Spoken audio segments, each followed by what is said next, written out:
కాబట్టి పేతురు ఆ దర్శనాన్ని నమ్మాడు కాబట్టి నమ్మినని ఆ దర్శనాన్ని బట్టి మహా అద్భుతమైనటువంటి సువార్త ప్రకటించారు. అలాగే అనేక మంది దర్శనాన్ని పొందాడు. కొర్నేలియను కుటుంబం రక్షించడానికి కూడా దర్శనాన్ని పొంది ఆ దర్శనాన్ని నమ్మి వెళ్ళి కొర్నేలి యొక్క కుటుంబాన్ని రక్షించాడు.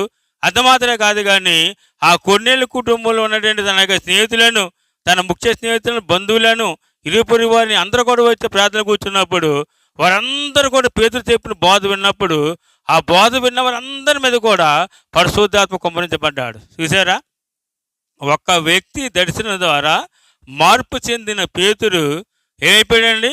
అనేకమైన వారికి రక్షణకు కారకుడయ్యాడు. గమనించండి దేవుని పిల్లలారా, ఇది సాధారణ విషయం కాదు.